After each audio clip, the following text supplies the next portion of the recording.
மக்களையும் கால்பந்து விளையாட்டையும் அதிகம் நேசித்தவர் மறைந்த சுல்தான் அஹ்மத் ஷா.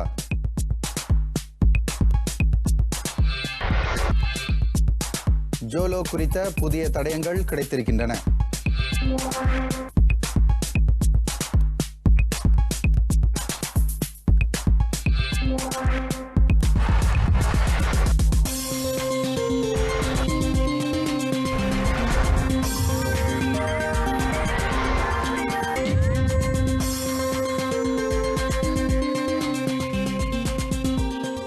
வணக்கம். ஆர்டிஎம் தமிழ் செய்தியுடன் நான் சுரேஷ் திருஞான சம்பந்தன்.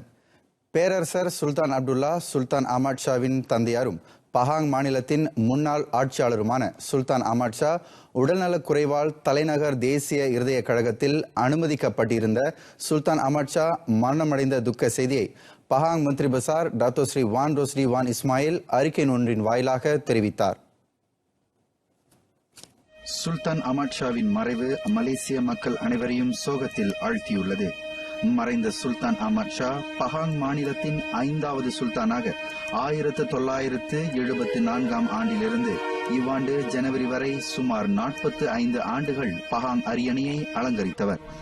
1979 ஆண்டு ஏப்ரலில் இருந்து 1984 ஆண்டு ஏப்ரல் வரையில் நாட்டின் 7வது மாமன்னராக பதவி வகித்தவர். இவர் தமது அரியணையின் பொறுப்பை இவ்வாண்டு ஜனவரி 12ஆம் தேதி பட்டத்து இளவரசராக இருந்த சுல்தான் அப்துல்லா சுல்தான் அஹ்மத் ஷாவிடம் ஒப்படைத்தார். இவர் 1930 ஆண்டு அக்டோபர் 24ஆம் தேதி பஹாங் பக்கானில் உள்ள இஸ்தானா மங்கா துங்கால் அரண்மனையில் பிறந்தார். சுல்தான் அபுபக்கர் தங்கு அம்பான் ஃபாத்திமா அரச தம்பதியருக்கு 3வது பிள்ளையாக பிறந்த இவர் அந்த அரச குடும்பத்தினரின் ஒரே ஆண் வாரிசுமாவார். தனது தொடக்கநிலை கல்வியை பேரா கோலகங்சார் மலாய் கல்லூரியில் பயின்ற இவர் உயர்நிலை கல்வியை இங்கிலாந்து ஆக்ஸ்போர்ட் வாஸ்டர் கல்லூரியிலும் எக்ஸிட்டர் பல்கலைக்கழகத்திலும் மேற்கொண்டார்.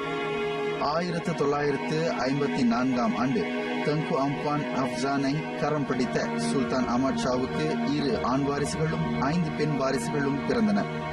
1988 ஆண்டு இவரது துணைவியார் தங்கு அம்பான் அப்சான் காலமானார். காட்பந்து, கோல்ஃப், போலோ போன்ற விளையாட்டுகளில் அதீத ஆர்வம் கொண்ட சுல்தான் அஹ்மத் ஷா 1984 இருந்து 2014 ஆண்டு வரை மலேசிய கால்பந்து சங்கத்தின் தலைவராக பொறுப்பு வகித்தார். அரசரையும் மக்களையும் ஒருபோதும் பிரிக்க முடியாது எனும் கொள்கையில் இறுதி வரை உறுதியாக இருந்தவர் சுல்தான் அஹ்மத் ஷா. பேரிடர் காலங்களில் பாதிக்கப்படும் மாநில மக்களை சந்தித்து ஆறுதலும் உதவியும் அளிப்பதில் சுல்தான் அஹ்மத் ஷாவுக்கு நிகர் அவரே.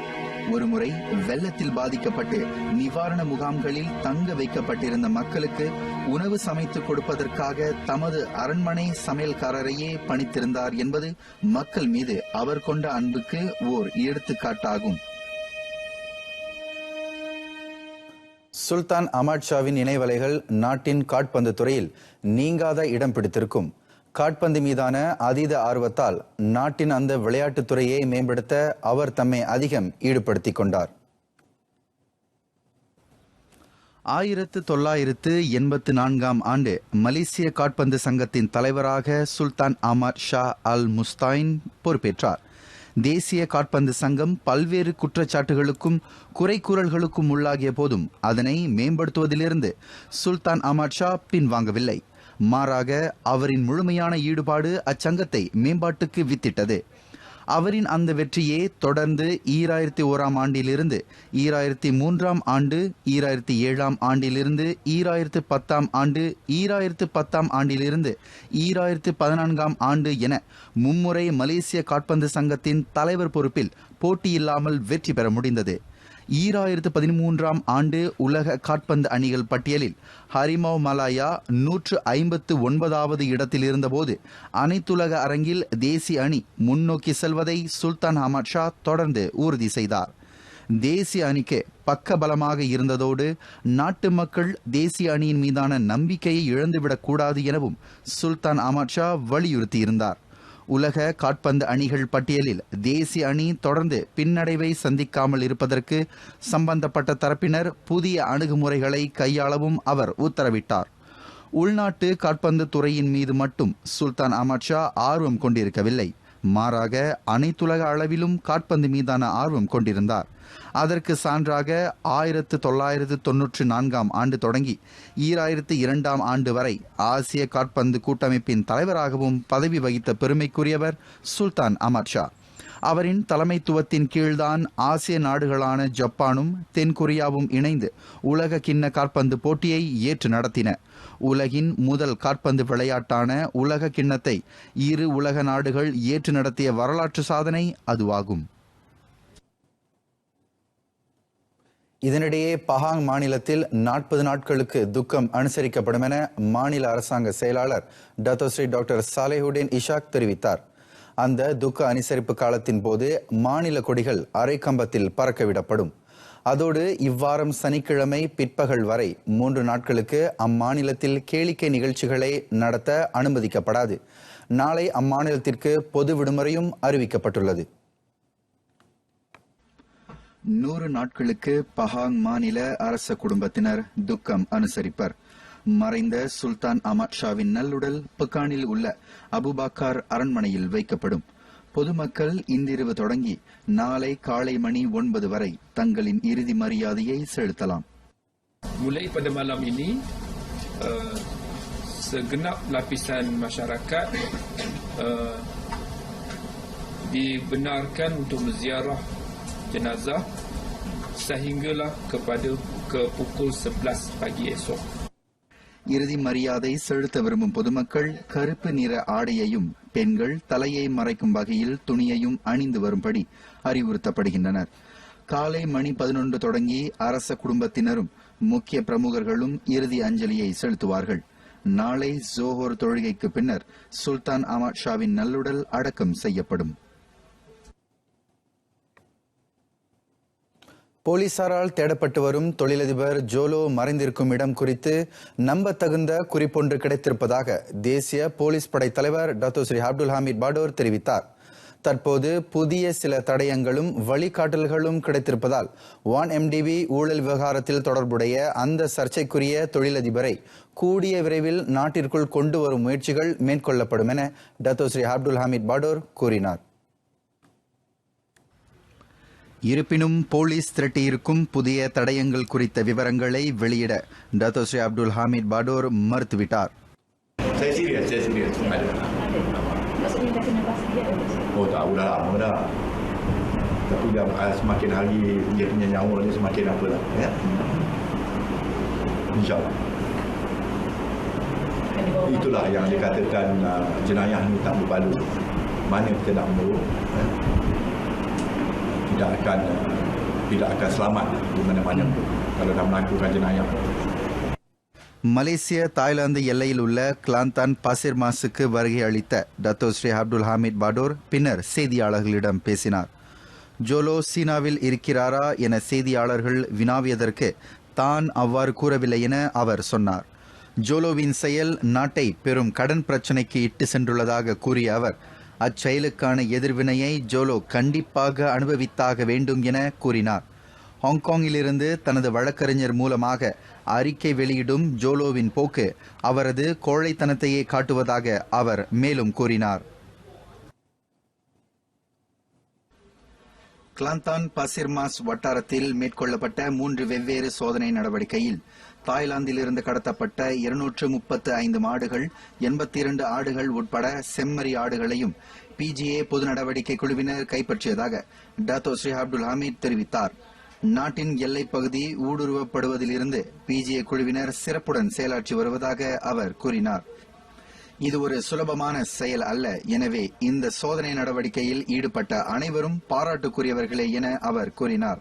அதே சமயம் விரும்பத்தகாத சம்பவங்கள் நடக்காமல் இருக்க அனைவரும் உயர் நெறியுடன் கடமைகளை ஆற்றும்படியும் அவர் கேட்டுக்கொண்டார். குழப்பங்களின் காரணமாகவே அனைத்துலக குற்றவியல் நீதிமன்ற தொடர்பான ரோம் உடன்படிக்கையில் இருந்து மலேசியா விலகியது. அனைவரின் நலனையும் கருத்தில் கொண்டே விலகும் அந்த முடிவை அரசாங்கம் எடுத்ததாக வெளியுறவு துணை அமைச்சர் டத்தோ மர்சுகி யாயா கூறினார். கடந்த மே 19ஆம் தேதி ரோம் உடன்படிக்கையிலிருந்து மலேசியா வெளியேறியதை ஐநா உறுதிப்படுத்தியது. Kerana kekeliruan dan kita pastikan bahawa perkara ini bukanlah untuk menggembirakan atau menyedihkan mana-mana pihak, tetapi adalah untuk kepentingan bersama dan demi keamanan negara. Penang பட்டவுட் மஸ்ஜித் அப்துல் காடிரில் உள்ள சலாம் உணவகத்தில் வறிய நிலை குடும்பத்தைச் சேர்ந்த 200 பேருக்கு டத்தோ மர்சுகி உணவுப் பொருட்களையும் பெருநாள் அன்பளிப்பு தொகையையும் வழங்கினார். பினாங்கு மாநிலத்தில் உள்ள டாக்ஸி கார் சேவைக்கான கால்மி கேப் எனும் செயலியை அம்மாநில அரசாங்கம் அறிமுகப்படுத்தியிருக்கிறது. கிராப் போன்ற ஹெயிலிங் சேவையினால் டாக்ஸி ஓட்டிகள் அதிகம் பாதிக்கப்பட்டிருப்பதை மாநில அரசாங்கம் கருத்தில் கொண்டிருப்பதாக மாநில முதலமைச்சர் சவுகான் யூ தெரிவித்தார். கால்மி கேப் எனும் இந்த செயலியை அங்காசா மலேசியா தேசிய கூட்டுறவு சங்கம் மேம்படுத்தியுள்ளது. தொழில்நுட்ப ரீதியில் போட்டியை எதிர்நோக்கி இருக்கும் டாக்ஸி ஓட்டுநர்களுக்கு இந்த கால்மி கேப் செயலி உதவியாக அமையும் என பினாங்கு மாநில முதலமைச்சர் சவுகான் யூ நம்பிக்கை தெரிவித்தார். பினாங்கு மாநில டாக்ஸி வாடகை கார் ஓட்டுநர்களின் கூட்டமைப்பு இந்த செயலியின் பதிவினை மேற்கொள்ளும். முழுமையான பொது போக்குவரத்து வாகன உரிமத்தை கொண்ட 500 ஓட்டுநர்கள் இந்த செயலியை பயன்படுத்த பதிந்து கொண்டுள்ளனர். பினாங்கில் மொத்தம் 2000 பதிவு பெற்ற டாக்ஸி ஓட்டுநர்கள் உள்ளனர். இந்த செயலி டாக்ஸி சேவையை சீராக்குவதோடு அவர்களின் வருமானத்தை பெருக்கிக் கொள்ளவும் உதவும் என பினாங்கு மாநில டாக்ஸி வாடகை கார் ஓட்டுநர்களின் கூட்டமைப்பின் தலைவர் முகமது ஷஹீமி ஹாஸ்ரி கூறினார். விவேக கைபேசிகளில் கூகுள் பிளே ஸ்டோரிலிருந்து இந்த செயலியை பதிவிறக்கம் செய்து கொள்ளலாம். நீரிணை சார்ந்த குற்றச் செயல்களை முறியடிக்கவும் சட்டவிரோதமாக நாட்டிற்குள் நுழைபவர்களை தடுக்கவும் APMM மலேசிய கடற்படை அமலாக்க நிறுவனம் நாடு தழுவிய நிலையில் ஆப்ஸ் பாகார் சோதனை நடவடிக்கை மேற்கொள்ள உள்ளது. அந்த சோதனை நடவடிக்கை நோன்பு பெருநாளுக்கு ஒரு வாரத்திற்கு முன்பும் பின்னரும் மேற்கொள்ளப்படும் என மலேசிய கடற்படை அமலாக்க நிறுவனத்தின் தலைமை இயக்குனர் டாத்தோ ஸ்ரீ ஜுல்கிஃப்லி அபுபக்கர் தெரிவித்தார். ஆப்ஸ் பாகார் சோதனை நடவடிக்கையை மேற்கொள்ள 60 விழுக்காட்டுக்கும் மேற்பட்ட APMM உறுப்பினர்கள் பெருநாள் காலம் முழுவதும் பணியில் ஈடுபடுவார்கள். இவ்வாண்டு ஜனவரி தொடங்கி மார்ச் வரை சபாவிலும் லவானிலும் 52க்கும் மேற்பட்ட பல்வேறு குற்றங்களுக்கான கைது நடவடிக்கைகள் மேற்கொள்ளப்பட்டதாக டத்தோ ஸ்ரீ ஜுல்கிஃப்லி அபுபக்கர் கூறினார். சபாவிலும் லவானிலும் மீன்பிடி நடவடிக்கையிலும் கப்பல் நடவடிக்கையிலும் ஈடுபடும் நிறுவனங்களும் தனிநபர்களும் தான் APMM மேற்கொண்ட சோதனை நடவடிக்கையின் போது கைது செய்யப்பட்டதாக அவர் சொன்னார். அந்த கைது நடவடிக்கைகள் அந்நிறுவனங்கள் கொண்டுள்ள குறைவான அக்கறையையும் ஒத்துழைப்பையும் புலன்படுத்துவதாக அவர் குறிப்பிட்டார். சபா கொலம்போங்கில் APMM பணியாளர்களுடனான சந்திப்புக்கு பின்னர் டத்தோ ஸ்ரீ ஜுல்கிஃப்லி அபுபக்கர் செய்தியாளர்களிடம் பேசினார். PTPTN உயர்கல்வி கடனுதவியை திரும்பி செலுத்த தவறியவர்களுக்கு எதிராக மீண்டும் பயண தடையை விதிக்கும் பரிந்துரை தொடர்பில் பல்வேறான கருத்துகள் நிலவுகின்றன. எனினும் அந்த பரிந்துரை தொடர்பில் அரசாங்கம் இன்னும் எந்த முடிவையும் எடுக்கவில்லை. கல்வி கடனுதவியை திரும்ப செலுத்தாமல் இருப்பவர்களுக்கு எதிராக பயண தடையை விதிக்கும் பரிந்துரை சரியானதா ஆராய்கிறது இன்றைய நமது சிறப்பு கண்ணோட்டம்.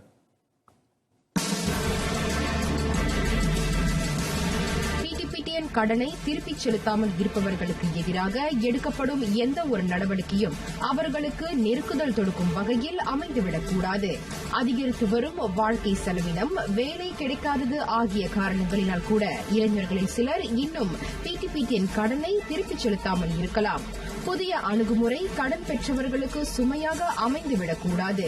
எனவே இவ்விவகாரத்தினை PTPTN கூடுதல் விவேகத்துடன் கையாள வேண்டும் என பொதுமக்களில் சிலர் பரிந்துரைத்தனர். ஏன்னா அவங்க இந்த மாதிரி கடன் வாங்கியிருக்காங்க, வெளிநாட்டுக்கு போனா அவங்களுக்கு ஃபியூச்சர் இருக்கு, அந்த கடனை கட்ட வாய்ப்பு இருக்கலாம். அவங்க கொஞ்சம் வாய்ப்பு கொடுத்து அவங்க வெளிநாட்டுக்கு அனுப்புனாங்களா, இந்த மாதிரி பிளாக் லிஸ்ட் இருக்கிறவங்களா அவங்க அங்க போயிட்டு வேலை செஞ்சு சம்பாரிச்சு அந்த காசு கட்டலாம. கடுமை நடவடிக்கை எடுக்காம அவங்க நிலைமையை புரிஞ்சு அதுக்கு எது நடவடிக்கை எடுக்கலாம் பார்க்கணும். பிகாஸ் அவங்களுக்கு அமௌண்ட் ஆஃப் கமிட்மெண்ட்ஸ் நிறையா இருக்கலாம். ஸோ அவங்களோட கமிட்மெண்ட் எவ்வளோன்னு செக் பண்ணிட்டு எவ்வளோ அமௌண்ட் டிடக்ட் பண்ண முடியுமோ அவ்வளோ அமௌண்ட் டிடக்ட் பண்ணணும். நாட் லைக் அவங்க 1000 சம்பாதிக்கிறாங்க, கமிட்மெண்ட்டும் இருக்கும், ஆனால் அவங்க மாதம் 200 வெள்ளி 300 வெள்ளி, இப்போ எங்களுக்கே 270 கிட்ட வெட்டுறாங்க எவ்ரி மந்த்.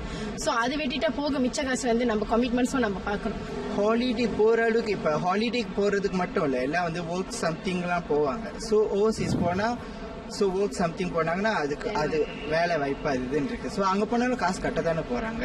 பிடிபிடிஎன் கடனுதவியை திருப்பிச் செலுத்த தவறிய 10 லட்சம் பேரில் இதுவரை 6,84,000 பேர் தங்களின் கடனை செலுத்தியிருக்கின்றனர். இன்னும் 3,32,000 பேர் இதுவரையிலும் எந்த ஒரு தொகையையும் செலுத்தவில்லை. வருங்கால மாணவர் சமுதாயத்தை கருத்தில் கொண்டு பிடிபிடிஎன் கல்வி கடனுதவியை பெற்றவர்கள் பட்டப்படிப்பை முடித்தவுடன் குறைந்தபட்ச தொகையாவது செலுத்த முன்வர வேண்டும் என சிலர் வலியுறுத்தினர். காசு வாங்கிட்டீங்க, நிச்சயமா நீங்க காசு கட்டி தானே ஆகணும். You see, I think this is something negotiable. Probably go to PTPT and probably say, pay bare minimum, sign up for a bare minimum payment or something like this. Even if you cannot pay whatever that's been told to pay, though. But I think otherwise, I don't see this as an issue. அதான் சொல்றேன், இப்போ travel ban பார்த்தீங்கன்னா you must see what kind of travel ban it is. If you're going for a holiday, I think it's worthwhile banning you from, because you know what, you cannot pay PTPT and loan. What holiday are you talking about? All the government is asking, pay monthly and bare minimum, probably 50 ringgit or 30 ringgit or whatever. You know what I'm saying? At the same time, traveling ban அது சரியில்லை. ஏன்னா depends on what type of visa நம்ம போறது. ஒரு holiday visana is fair and square. Working visaல போறவங்க அது நியாயமே இல்லை. ஓகே, 2,000 இருக்கட்டும் இல்ல 3,000 சேலரியா இருக்கட்டும், அவங்க ஒரு பெரிய அமௌண்ட் allocate பண்ண சொல்லி ஒரு 50 ringgit கட்டிட்டு போங்க, இல்ல ஒரு 100 ringgit. குறைவான அமௌண்ட் தானே கொடுக்க போறோம், ரொம்ப இல்லையே. ஏதோ கட்டாம இருக்கிறதுக்கு அட்லீஸ்ட் சம்திங் நம்ம கொஞ்சம் அலோகேட் பண்ணிட்டு போயிடுவோமே, because we should be an example for future generation. கடந்த பிப்ரவரி வரை பிடிபிடிஎன் 5,600 கோடி ரிங்கிட் மதிப்புள்ள தொகையை உயர்கல்விக் கழக மாணவர்களுக்கு கடனாக வழங்கியிருக்கிறது. ஆனால் அக்கழகம் 840 கோடி ரிங்கிட்டை மட்டுமே திரும்ப பெற்றிருக்கிறது. இந்நிலை தொடர்ந்தால் இன்னும் 20 ஆண்டுகளில் பிடிபிடிஎன் சுமார் 7,600 கோடி ரிங்கிட் கடனை எதிர்நோக்க வேண்டியிருக்கும் என்பது நிதர்சனம். அனைத்துலக ப்ளூ சீட் கப் போட்டியில் கலந்து கொள்வதற்காக தேசிய மகளிர் பேஸ்பால் குழுவினர் தைவானுக்கு புறப்பட்டிருக்கின்றனர். அந்த அனைத்துலக போட்டியில் 4 நாடுகள் கலந்து கொள்கின்றன. அனைத்துலக அளவில் பேஸ்பால் விளையாட்டின் நாட்டின் பெயரை பதிக்க தைவானில் நடைபெறும் போட்டி நாட்டின் மகளிர் அணிக்கு ஒரு தொடக்கமாக அமையும் என தேசிய பயிற்றுனர் சசாலி ஹுசைன் நம்பிக்கை தெரிவித்தார். தைவானில் நடைபெறும் போட்டியில் கலந்து கொள்ளவிருக்கும் போட்டியாளர்கள் கடந்த ஆண்டு டிசம்பரில் தேர்ந்தெடுக்கப்பட்டு 5 மாதங்கள் பயிற்சிக்கு உட்படுத்தப்பட்டிருந்ததாக அவர் கூறினார். இன்று காலை கோலாலம்பூர் அனைத்துலக விமான நிலையத்தில் இருந்து தேசிய அணியினர் தைவானுக்கு புறப்பட்டனர். ப்ளூ சீட்கா பேஸ்பால் போட்டியில் தைவானுடன் ஜப்பானும் ஹாங்காங்கும் பங்கேற்கின்றன. தொடக்க ஆட்டத்தில் 17 இளம் போட்டியாளர்களை கொண்ட தேசிய அணி உலகின் 32வது நிலையில் உள்ள தைவானுடன் களம் காணவிருக்கின்றது.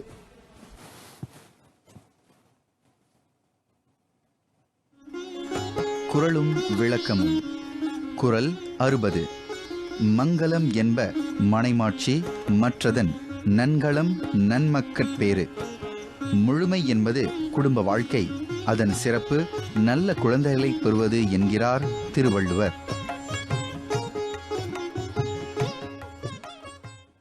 இத்துடன் இன்றைய நமது செய்தி அறிக்கை நிறைவு பெறுகிறது. விடைபெறுகிறேன். வணக்கம். சயாங்கி மலேசியாக்கு.